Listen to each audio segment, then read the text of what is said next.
I want us to continue. We've been going over the Ten Commandments, and I want us to go over to the sixth Ten Commandment.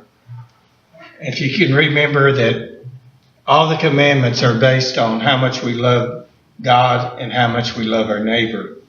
And everything has to do with based on love. But we have to understand there were these Ten Commandments were for us, for our provision to know and for our protection. So this is one that some people try to make more controversy out of it than not. But it's Exodus 20, verse 13. Exodus 20, verse 13. Amen. Thou shalt not kill. Now, when I was looking at it, the Lord gave me several directions from the Old Testament, how they used thou shalt not kill, and references that were under the Mosaic law. But when we look at the word kill, it comes from two Hebrew words. And I'm not going to try to pronounce them, but that's all right. You know, if you just trust me, you know there are two Hebrew words that they come from. Well, the first one means to smite with deadly intent. And this is very important to get this down in our mind, is that the part that says in deadly intent, to smite with deadly intent. The next one, means to dash in pieces. Then that sounds kind of funny that it's up to dash in pieces, but that means just to totally hit it and to make it just fall apart, where there's no life in it at all. That is to mean, it really means in this second Hebrew word means to kill a human being. Mm. And it says especially it means to murder, to put to death, to slay. So this is the thing that we want to look from this aspect from this. Now, we have to understand, back in that day, when it says thou shalt not kill, the Jewish people just thought this was denoting and taking a life with malice, with intent, with intention to murder. And that's the only way they viewed it. And so we look at this. I want to look at Deuteronomy 19:21. And this is a very familiar verse. We've heard people quoting several times, all the time. It says, and thou eye shall not pity, but life shall go for life, eye for eye, tooth for tooth, hand for hand, and foot by foot. So otherwise, what they were saying, if you took a life, then your life should be taken. And so this is the thing that they were trying to convey. Now, there were several instances that when I was studying this, and there were so many references, I could have been here for 3 days and y'all still wouldn't get all the references and all the things when they talk about killing. But in Numbers 35, chapter 35, and we're going to go through 17 through 21, it says, Numbers 35:17 says, if you smite with the throwing a stone, wherewith he may die, and he die, he is a murderer, and the murderer surely should be put to death. 18. If you smite with a hand weapon of wood, wherewith that they may die, and he die, he is a murderer, and the murderer should be put to death. So otherwise, what he was saying was this, is any time that you used a weapon of any type that was the penalty would be death, and that would be killing. That would be considered murder. Anytime, somebody get in a fight, they pick up a rock and throw it and hit somebody, that was actually intent to do harm. So forth like this. Now, if we skip down to verse 20 in Numbers 35:20, it says, but if he thrust him of hatred, or hurl at him a laying wait that he die, or the enmity might him in his hand that he died, he that smote him shall surely be put to death. For he is a murderer, the revenger of blood shall slay the murderer when he meeteth him. Otherwise, what this was saying on thou shalt not kill, anytime you premeditate to cause a death of another person, or even harm to a person, and it results in death. Because you see here, it even said here that if you're sitting in wait to cause something to harm, that means that you thought about it. You had an evil intention to do harm to somebody.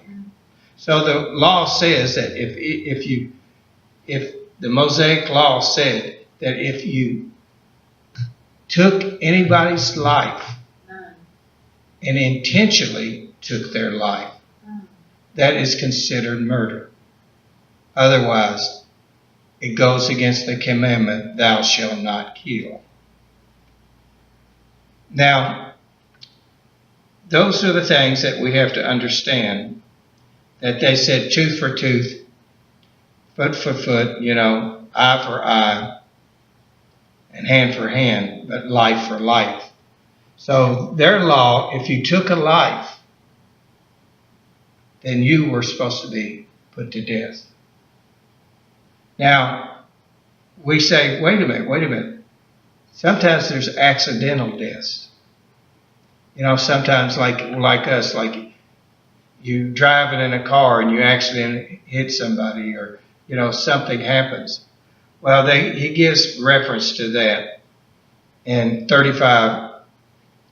Exodus 21. Let's go back. Numbers 35:20 says,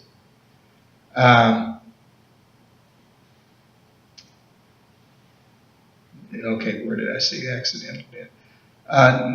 35:11 says, if you shall appoint your cities to be a city of refuge for you, that the slayer may flee thee, which killeth any person at unawares. There's an accidental death to a person. And they shall be unto you cities for refuge for the avenger, that the manslayer die not until he stand before the congregation in judgment. Now, see, this is where we have a problem in the United States. We have sanctuary cities. And they say that people can come there that have committed a crime, and then they're safe there. Well, the original thing was for people that accidentally killed somebody. Then they would go to that city for protection against their folks, the people, the relatives, until they had a trial. They had sanctuary there until they had a trial. Now, they did do a ruling that if they were considered accidental death, that the man or woman that was accused of the murder, and they had found out it was accidental, they were supposed to stay in that refuge city, even though they were not put to death, but they were supposed to stay in that refuge city until the high priest died. And when the high priest died, they could leave the city. And so it'd be a long time. But the refuge city was their protection. So if they went out of the refuge city, they were game for the revenger of blood. This was for their protection. Now, we have it all wrong in these countries, here in the United States, where it's a refuge cities, that, they can commit a crime and they can come and they can stay there, as a protection. But it says only if they were found innocent or found it was accidental. And we have seen where people have killed somebody and they won't deport them or anything like this because they're in a sanctuary city. Well, another thing that's kind of interesting when I was studying this, and this is kind of 2-point thing, that when I was reading this scripture on thou shalt not kill, is in Exodus 21 and 22. And it says in Exodus 21:22, it says, if men strife and hurt a woman with child, so that her fruit depart from her, yet no mischief follow, he shall be surely punished according as the woman's husband will lay upon him, and he will pay as the judges determine. Now, there are 2 things that hit me when I was looking at this. It says, if men strife, that means if they get in a fight, and they're fighting with another person, and then all of a sudden, in their fight, a woman that is pregnant with a child gets hit and loses that child. That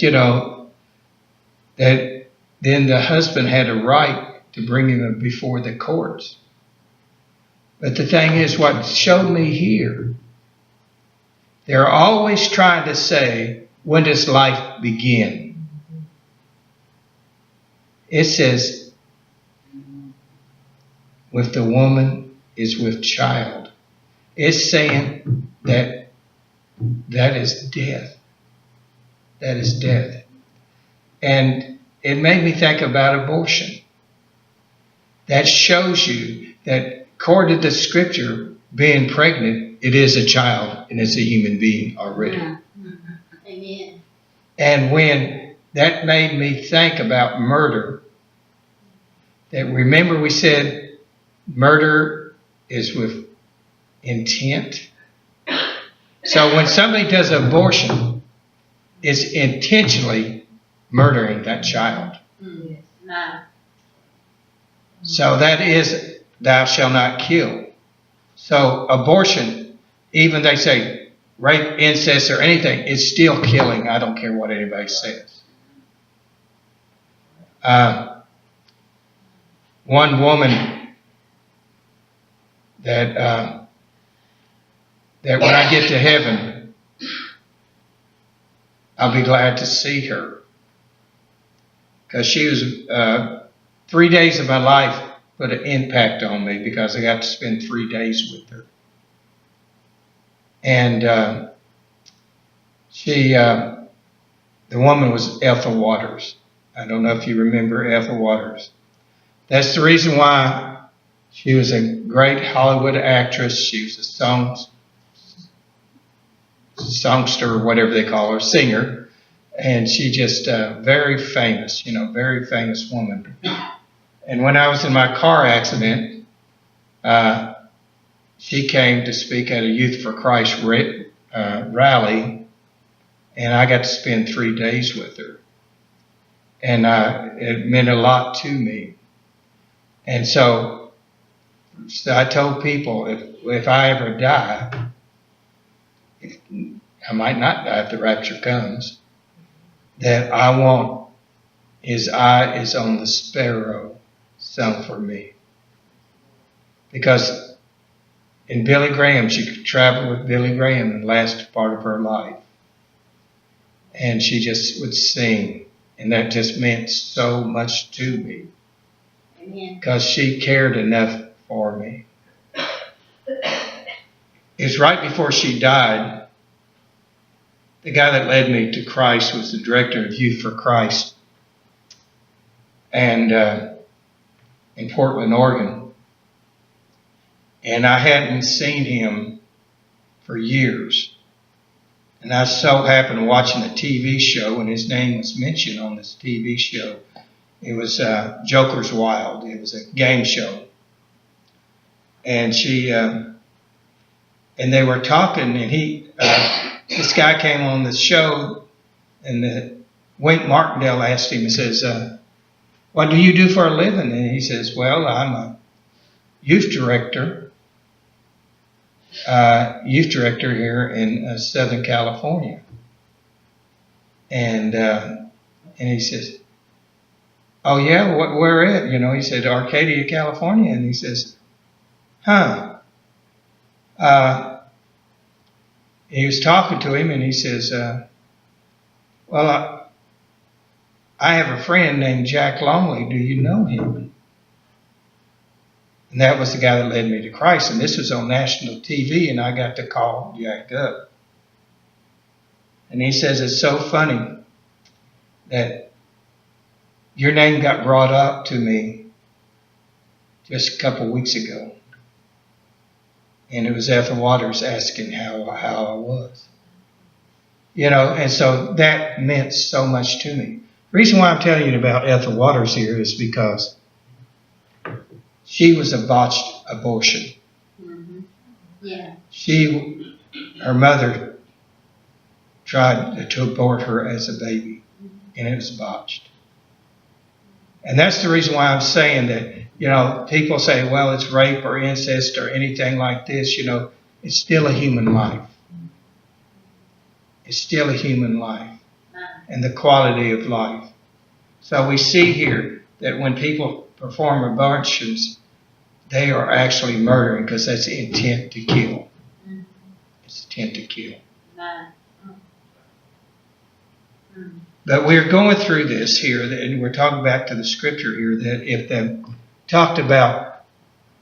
if there was a fight and there was a struggle, and the woman lost the baby, you know, that it says that if the next verse in 21:23 says, if there any mischief follow, then you shall give life to life. So otherwise, after the baby thing, if they kept on quarreling and they kept on fighting, and they would be held accountable for that death. That was considered murder. Well, now, I think we're really kind of glad that we're not practicing some of the Mosaic laws, because they even had, if a child acted up too much, you could take them out and kill them, you know. Just think how many, we wouldn't have any children around, especially no teenagers. We probably wouldn't be around, but they say you took them out to the camp. But there was a different one here. And there's a different one I share with you, that maybe we're glad we're not under the Mosaic law. Remember one of the scriptures that keep the Sabbath and keep it holy? They really kept the Sabbath and kept it holy. And in Numbers 15:31, I want to read this. It says, because he had despised the word of the Lord and broken his commandment, thy soul shall be utterly be cut off, and his iniquity shall be upon him. While the children of Israel were in the wilderness, they found a man that gathered sticks upon the Sabbath day. And they that found him gathering sticks brought him unto Moses and Aaron unto all congregation. And they put him in ward, like in holding, because it was not declared what should be done unto him.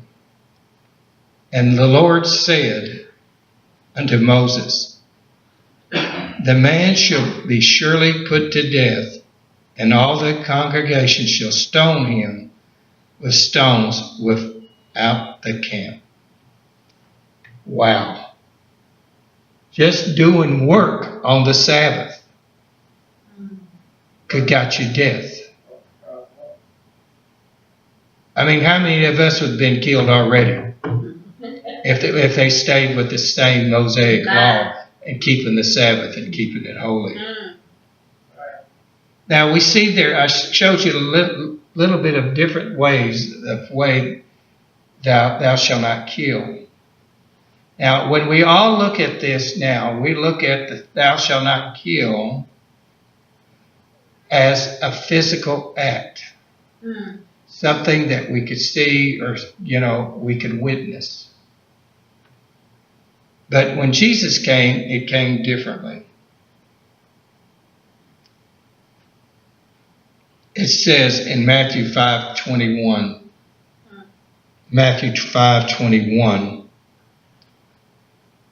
you have heard that it is said by them by old time, thou shalt not kill. Who shall kill shall be in danger of judgment. But I say unto you that whosoever is angry with his brother without a cause shall be in danger of judgment. And whosoever say to his brother, Raka, shall be in danger of counsel. But whosoever shall say, thou fool, shall be in danger of hell fire. So when there was one word there's Raka, and a lot of people don't understand that, it actually means that you're foolish or you're stupid or so forth like that. So the same judgment that Jesus brought into it, that he brought it into the spiritual realm there. Not only in the physical realm, but in the spiritual realm, into the mental realm, that it was the intent was to our thoughts and our feelings, as well as the external act. So what was he saying? He was saying that as a man thinketh of his heart, so is he. And when he was saying, if you were calling a person a fool, or you call them stupid, or you call them this or that, you're slandering them.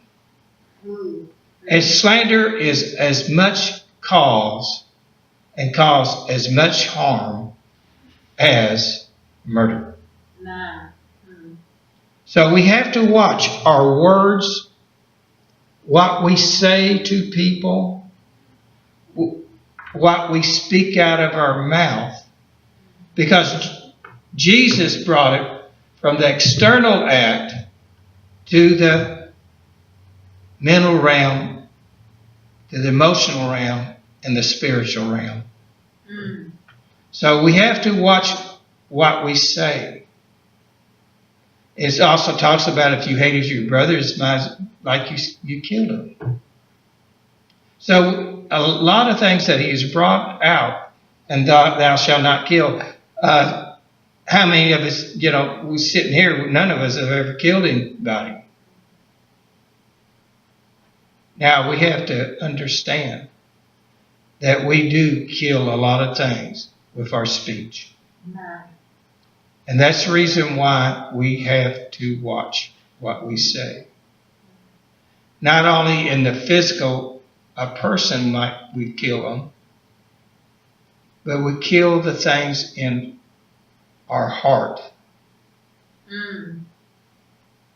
We get things going into our heart. I mean, if you hate your brother, you might as well say you killed him.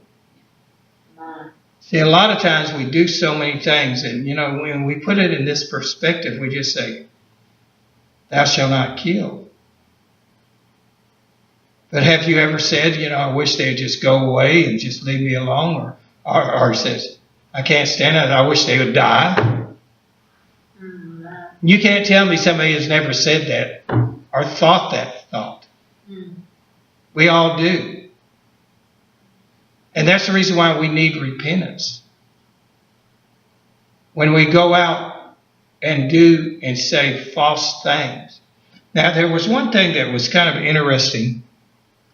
When somebody's being brought to trial, they said they'd bring them before 2 or 3 witnesses. Not one witness was not good enough. It's 2 or 3 witnesses. But we have known and we have heard where people that were innocently found guilty by witnesses that lied. Well, under Mosaic law, what it was, if they were found that they falsely accused somebody, they would have the same punishment as the person that they convicted. If they falsely said that somebody murdered somebody, they would have to be put to death also. So that's the reason why you better watch what we say and watch out, make sure no lies come out of our mouth. Because we are going to be held accountable. So when we look at this, there are several things. Thou shalt not kill. We looked at it that, basically it was thou shalt not murder with the intent to murder, that you could be put to death. We looked at the abortion. Attempt to murder shall be put to death. We found out there was hope for accidental things that happen beyond circumstances. But then we also found out that we can actually, through slander, lying speech, and falsehood is equal to killing that person. How many times people's reputation were just put to no use because somebody lied. I mean, we've all had people say things on us that kind of tarnished our reputation, even though it was a falsehood, but people still believed it. So we have to understand that God not only looks at our outwardly sins, but He looks at our intent of our heart also. In the name of Jesus. Let us pray. Father God, help us, Lord, when we fail you. Father, help us that our thoughts will become pure. Father, that help our mouth build up people instead of tearing them down. Father, help us to speak the positive and not the negative. Father, help us that in the natural that we will not even think or meditate our intent of our heart to put somebody to death. But Father, we also say, Lord, help our mouths. Help our thoughts. Help our feelings. Help us to have purity of our soul. In Jesus' name, amen.